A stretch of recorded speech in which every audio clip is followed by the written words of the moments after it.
I might be a vegan, but I keep that to myself.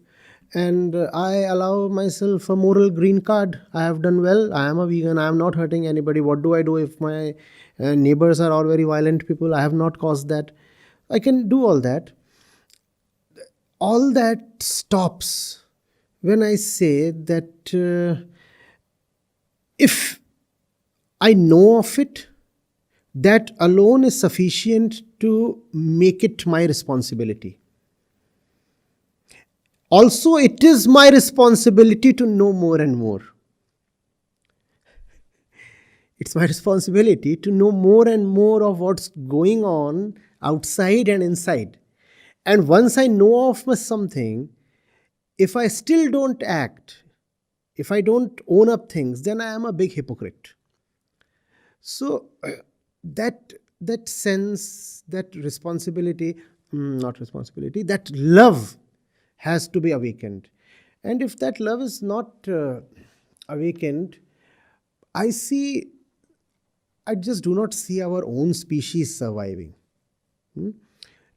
It's possible that other species somehow manage to survive, at least a few of them, but this one won't. Because we have just gone bonkers. The way we are consuming, we just cannot afford the level of consumption that we have, along with the levels of populations that we have. If I talk of India, we recently became the most populous country in the world. And these 140 crore or so people want to have the same level of per capita consumption as a German or an American. Now that's a very violent kind of multiplication. The quantity of Indians multiplied by the per capita consumption of Americans. There is no way even a dozen Earths can sustain that. And all of that is linked to veganism. It would be great if we could have a basic research seeing the average number of children that vegans have, the average consumption levels of vegans, for example, in terms of fuel consumption, electricity consumption, steel consumption, garment consumption, water consumption, and see that once you are vegan, chances are that you are more pro-life in general, and you are not just being kind towards animals. It's not just about your attitude and behavior and relationship with animals. You just become more human, and you become more survivable, more sustainable.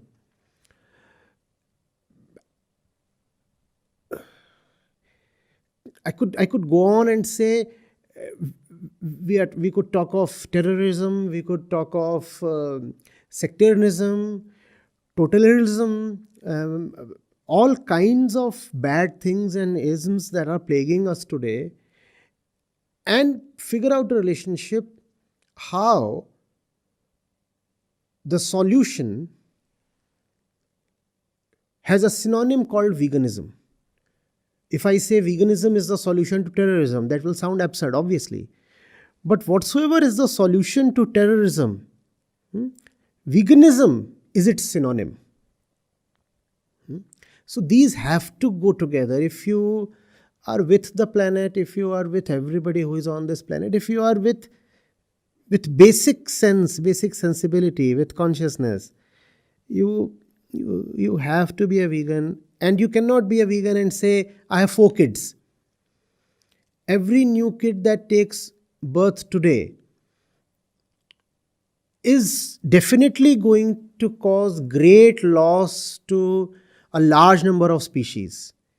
The earth just cannot afford more people.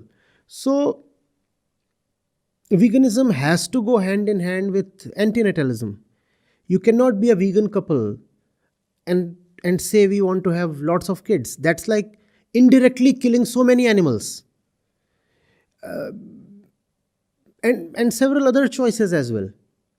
You cannot be a vegan, for example, and be full of hatred towards human beings, because sooner than later, if you are hateful, that hatred will spill over to animals and birds and fish as well. It would already be there, and just that you don't know. I consume a lot of steel, for example. I want a mansion for myself, and we all know where steel comes from. We all know the relationship of steel with flowing water bodies. You cannot be a vegan and still be a huge fan of palaces and mansions and brick and mortar and say, I want the biggest house possible on this planet. That's not veganism. So, veganism in that sense, probably the time has come to give it a broader definition.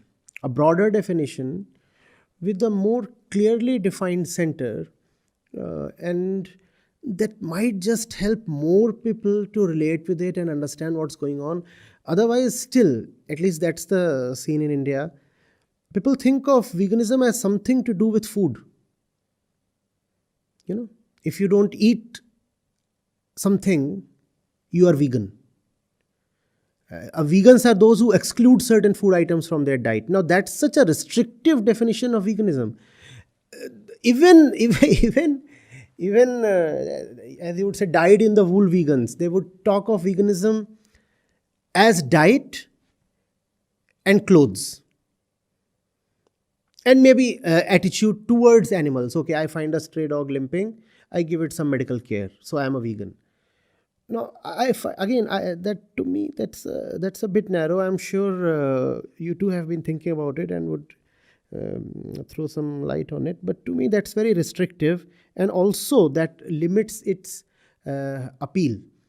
And also, that's what makes people less empowered. You talked of hesitation that people feel in coming out, the vigor that they lack. Probably this is why. If I can see that my friend over here, if he is not vegan, he cannot be a proper human being, then I'll be impelled to do something about it if I have any kind of relationship with him. But if I say, he is already a nice man, just that he eats meat, just that he loves his coffee, milk coffee, but otherwise he's a great man, then I don't know how I'll be incentivized to again and again question him, poke him, probe him. I will feel no incentive. I need to be told that if he is not vegan, there is something very essential missing in his humanness. Something very essential. And if it's essential, then he is not even human. If the very essence is missing, how are you even human then? Now, that's what will really rankle me up and push me towards constructive or disruptive, whatever kind of action. And a lot of times, even disruptive action is needed. The videos that PETA makes, we have made good use of them. And watching the pics, sending the videos over to people who say that, well, yes, cruelty is there, but cruelty is everywhere and there is limited cruelty. When some of the videos from PETA, when we have been doing it since years now, in fact.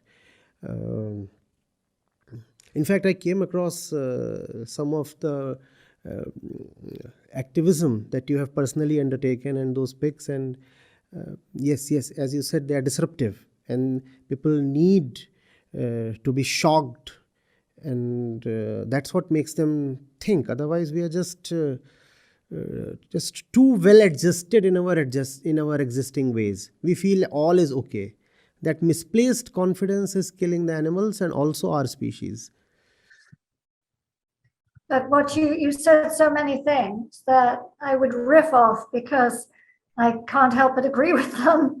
And I think most interesting to me is that while India is perhaps departing from this wonderful concept of ahimsa, I mean, there can be nothing better.